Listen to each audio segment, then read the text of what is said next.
باللہ من الشیطان الرجیم بسم اللہ الرحمن الرحیم اللہم صلی علی سیدنا محمد النبی الامین وعلی آلہ وبارک وسلم وصلوا علیہ۔ دیکھنے والے تمام ہی معزز ناظرین اور سامعین کو آپ کے میزبان اسد اللہ صدیقی کی طرف سے السلام علیکم ورحمۃ اللہ۔ TN نیوز کی نشریات نور ہدایت میں آپ سب کو خوش آمدید کہتا ہوں۔ آج کی یہ نشریات بہت ہی اہم موضوع پہ ہم بات کرنے جا رہے ہیں۔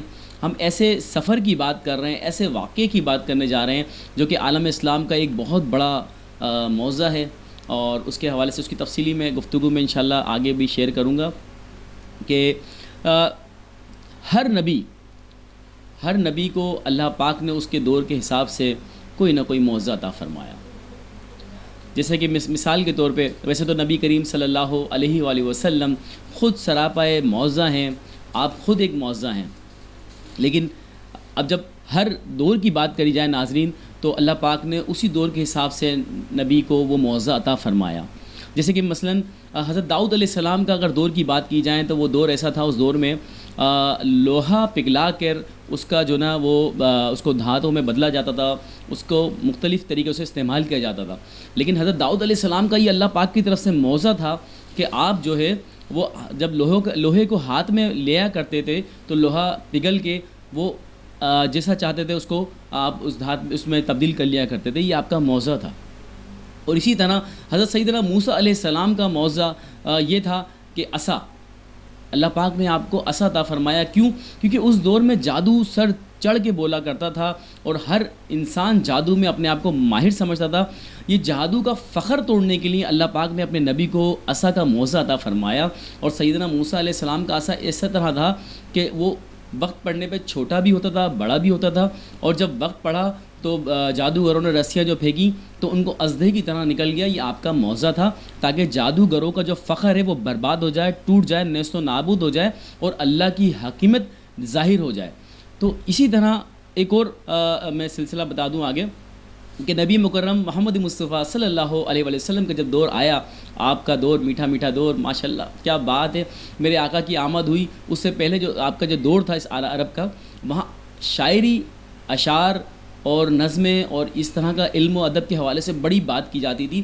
اشعار کے حوالے سے بڑی جو نا ہر کسی کو اشعار، محفلیں، اس طرح کا شوق ہوا کرتا تھا، ذوق ہوا کرتا تھا۔ تو اللہ پاک نے نبی مکرم محمد مصطفیٰ صلی اللہ علیہ وآلہ وسلم کو جو معجزہ عطا فرمایا وہ قرآن مجید فرقان حمید ہے۔ اور یہی وجہ تھی کہ 1400 سال سے بلکہ زیادہ گزر جانے کے بعد، عرصہ گزر جانے کے باوجود بھی ایسی کوئی ایک آیت کوئی نہ لا سکا، نہ لائے گا اور نہ ہی ہوگی، کیونکہ یہ میرے نبی کا معجزہ ہے اور اللہ کا وعدہ ہے۔ تو یہ وہ معجزے تھے۔ لیکن نبی کریم صلی اللہ علیہ وآلہ وسلم کا ایک معجزہ اور ہے، وہ ہے سفر معراج۔ جی ہاں، میں بات کر رہا ہوں واقعہ معراج کی، جو کہ واقعہ معراج جو ہے وہ پیش آیا نبوت کے 11ویں سال یہ واقعہ پیش آیا نبوت کے، اور 10واں سال جو ہے کہا جاتا ہے کہ یہ غم کا سال تھا۔ نبی مکرم صلی اللہ علیہ وآلہ وسلم کا یہ غم کا سال تھا، کیونکہ اس سال آپ کو شدید رنج رہا، غم رہا۔ وہ کیوں؟ کیونکہ آپ کی زوجہ اول واقع معراج نبوت کے 10ویں سال پیش آیا۔ 10ویں سال جو ہے آپ کا غم کا سال کہا جاتا ہے۔ اس سال نبی اکرم صلی اللہ علیہ وآلہ وسلم شدید غم اور رنج میں رہے، کیونکہ اس سال آپ کی زوجہ اول، رازدان رسول، جان وفا، کان حیا، بحر سخا اور آپ کی محبوب حبیب صلی اللہ علیہ وسلم کی زوجہ حضرت خدیجۃ الکبریٰ رضی اللہ عنہ عنہ کا وصال ہوا۔ اور اسی سال آپ کے پیارے چچا جان، سردار بن ہاشم، سرپرست اعلیٰ نبی، بابا جان سیدنا علی المرتضیٰ شیر خدا حضرت ابو طالب کا وصال ہوا۔ تو یہ سال ایسے سال تھے جو کہ آپ کے اوپر ایک غم کا سال لے کر آئے یہ سال۔ اور اسی کے ساتھ یہی وہ سال ہے جس سال میرے پیارے آقا صلی اللہ علیہ وآلہ وسلم رحمت للعالمین جب طائف کے مقام پر گئے تو آپ پر معاذ اللہ، استغفر اللہ، چند شرارتیوں نے، کفاروں نے، مشرکین نے آپ پہ پتھر برسائے، معاذ اللہ، استغفر اللہ۔ تو یہ وہ سال تھا جب نبی مکرم صلی اللہ علیہ وسلم کافی اداس ہو گئے، کافی رنجیدہ ہو گئے۔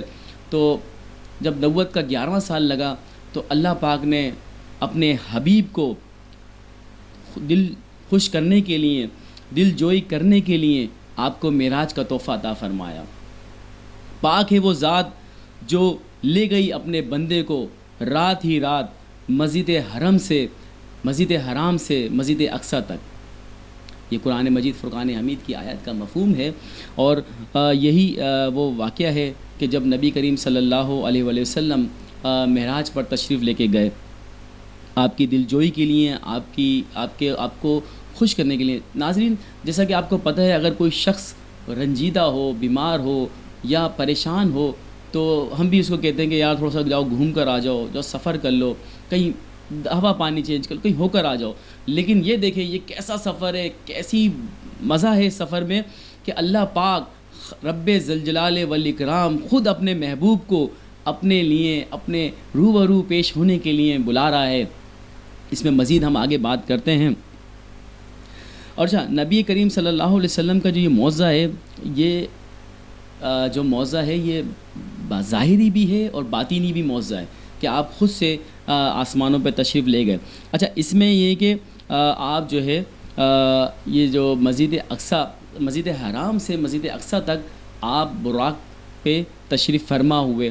اچھا، براق پہ تشریف فرما آپ نہیں ہوئے، بلکہ دیکھیں اس میں کیا، جبریل امی آپ کے لیے براق لے کر آئے، آسمانوں سے براق لے کر آئے۔ اچھا، جب آپ کسی جانور پہ چڑھتے ہیں تو وہ لوہے کی ایک سیڑھی ہوتی ہے جس پہ پاؤں رکھ کے چڑھا جاتا ہے۔ تو نبی مکرم صلی اللہ علیہ وسلم نے جب چڑھے تو حضرت جبریل امی نے وہ جو لوہے کا وہ تھا جس پہ پاؤں رکھ کے چڑھنا تھا، تو آپ کی وہ چیز پکڑی اور آپ صلی اللہ علیہ وسلم نے اس پہ اپنے پاؤں مبارک رکھے اور آپ اس پہ سوار ہوئے۔ اور اسی طرح جب کسی جانور کو کنٹرول کیا جاتا تو اس کی لگام ہوتی ہے، تو لگام حضرت میکائیل علیہ السلام نے تھامی تو آپ صلی اللہ علیہ وسلم اس پہ سوار ہوئے۔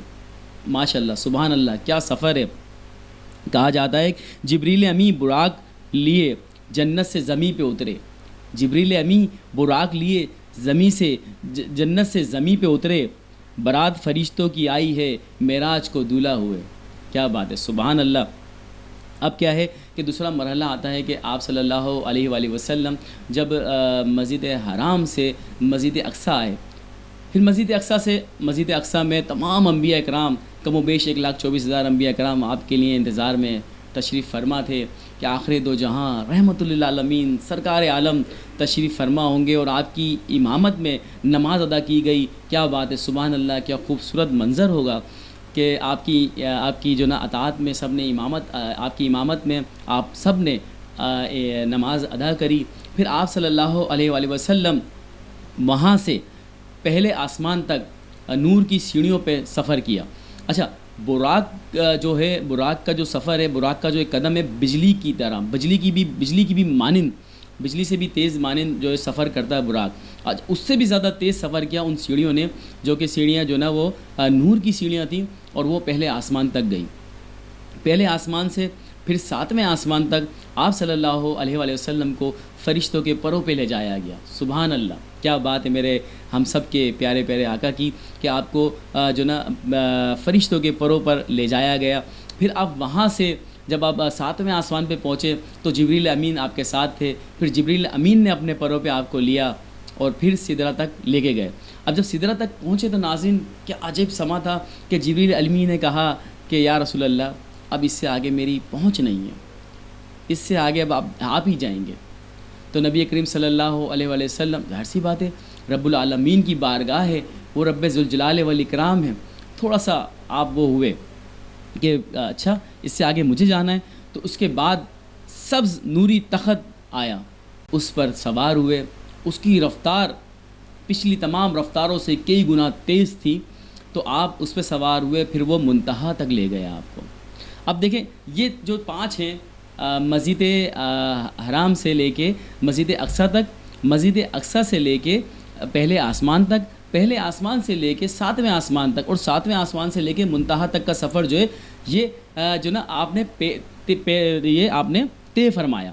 لیکن اب جو سفر ہے وہ نبی کریم صلی اللہ علیہ وآلہ وسلم کا نبوت کا سفر ہے۔ آپ خود چلے، آپ خود آگے بڑھے۔ جب آپ نے قدم مبارک آگے بڑھایا تو ظاہر سی بات ہے رب العالمین کی بارگاہ ہے، ایک جھجک، ایک کیفیت تھی۔ تو آواز آئی، صدا آئی غیب سے کہ حبیب آ جائیے. تو نبی کریم صلی اللہ علیہ وآلہ وسلم نے چاہا کہ میں جو نا وہ نالین پاک اپنے پاؤں مبارک سے جدا کروں. تو صدا آئی کہ نہیں میرے حبیب آپ ایسے ہی آ جائیے. سبحان اللہ، کیا بات ہے. تو میرے پیارے آقا صلی اللہ علیہ وآلہ وسلم تقریباً کم و بیش کہا جاتا ہے کہ 70,000 بار یہ صدا آئی کہ آ جائیے.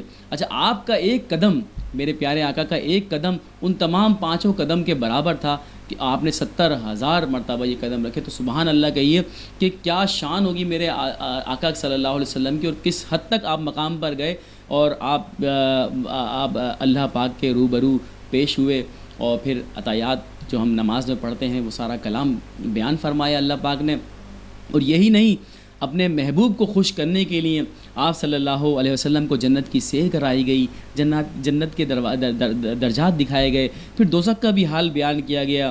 حضور تو وہاں تک گئے جہاں تک نہ کوئی گیا ہے، نہ کوئی گیا تھا، اور نہ کوئی جائے گا، اور پھر واپس بھی آئے. جنت سے بھی آگے گئے، سدرہ سے بھی آگے چلے گئے، اور پھر واپس بھی آئے. تو کس کے لیے آئے میرے آقا؟ میرے آقا ہمارے لیے آئے، اپنی امت کے لیے آئے کہ میری امت کو نہیں چھوڑوں گا میں اکیلا. کئی دفعہ سوال ہوا کہ میرے محبوب مانگو، کیا مانگتے ہو، مانگو کیا مانگتے ہو. پر میرے اللہ نے، پھر میرے محبوب صلی اللہ علیہ وسلم پہ میرے ماں باپ قربان، میرا سب کچھ قربان. میرے آقا نے بس اتنا کہا کہ اللہ میری امت کو بخش دینا، میری امت کو بخش دینا. تو اللہ پاک نے اپنے حبیب کو 5 نمازوں کا تحفہ دیا. اچھا، نمازوں کے تحفے کے حوالے سے بھی ایک بڑا واقعہ ہے جو سیدنا حضرت موسیٰ علیہ السلام آقا نامدار محمد مصطفیٰ صلی اللہ علیہ وسلم کے درمیان ایک مکالمہ سا ہوا. لیکن آپ دیکھیں اس میں بھی کہ نبی کریم صلی اللہ علیہ وسلم جب 5 نمازوں پر آئے تو موسیٰ علیہ السلام نے فرمایا کہ یا رسول اللہ یہ کم ہے، یہ زیادہ ہیں، آپ تھوڑی سی کم کریں. تو آپ نے کہا نہیں، اب مجھے حیا آتی ہے اللہ پاک سے اور کم کراتے ہوئے. تو اللہ پاک نے کہا کہ کوئی بات نہیں، آپ کا اگر امتی یہ 5 نماز بھی پڑھتا ہے لیکن ثواب میں ان 50 کا ہی دوں گا جو میں نے وعدہ کیا ہے. تو سبحان اللہ، میرے مالک کی کیا شان ہے اور میرے آقا کی کیا شان ہے، کہ کیا بات ہے. اللہ پاک کا اتنا بڑا کرم ہے کہ مجھے اور ہم سب کو، آپ سب کو آقا نامدار محمد مصطفیٰ صلی اللہ علیہ وسلم کا امتی کر دیا. اسی کے ساتھ پھر نمازوں کا تحفہ ملا. اچھا، نماز جو ہے نبی کریم صلی اللہ علیہ وسلم کی معراج جو ہے وہ خدا کا دیدار ہے، ٹھیک ہے، اور مومن کی معراج جو ہے وہ نماز ہے، کہ اللہ کے رسول نے فرمایا. اور اللہ کے رسول نے بھی فرمایا کہ نماز جو ہے میری آنکھوں کی ٹھنڈک ہے. تو نماز کو بالکل نہ چھوڑیے. میں چاہوں گا میرے سننے والے، دیکھنے والے تمام ہی لوگ اس معراج کے سفر سے یہ ضرور سیکھیں کہ نماز کی بڑی امپورٹنس ہے ہمارے مذہب میں، اور یہی چیز ہمیں الگ کرتی ہے کسی غیر مسلم سے. نماز، وضو، اور سب سے پہلے جب آپ واپس آئے تو تصدیق بھی کی گئی. تو کیا بات ہے، صدیق اکبر نے اس چیز کی تصدیق کی، ہاں کہا کہ ہاں صحیح کہہ رہے ہیں اللہ کے رسول کہ وہ گئے ہیں معراج پہ. تو تبھی آپ کو صدیق اکبر کا لقب ملا. اور اسی طرح مولا علی شیر خدا نے بھی کہا کہ میرے مولا، میرے پیارے رسول اللہ صحیح کہہ رہے ہیں. تو کیا بات ہے. تو ویورز، تو امید کرتا ہوں آج کی ہماری یہ نشست، آج کا ہمارا یہ پروگرام جو کہ عبادت، جو کہ TN نیوز کی جانب سے پیش کیا جا رہا تھا، امید کرتا ہوں آپ کو پسند آیا ہوگا. اپنی رائے سے بھرپور آگاہ کیجیے گا. اگر کوئی زیر زبر پیش کی یا کوئی تلفظ کی یا کوئی ادائیگی کی کوئی غلطی ہو گئی ہو تو میں پہلے رب العالمین کی بارگاہ میں معافی کا طلبگار ہوں، پھر آپ سب سے بھی معذرت خواہ ہوں. امید کرتا ہوں آپ کو آج کا یہ ہمارا 27 رجب کا پروگرام جو کہ میں سفر معراج النبی کے حوالے سے پیش کیا گیا ہے پسند آیا ہوگا. اپنے میزبان اسد اللہ صدیقی کو اجازت دیجیے. اللہ حافظ.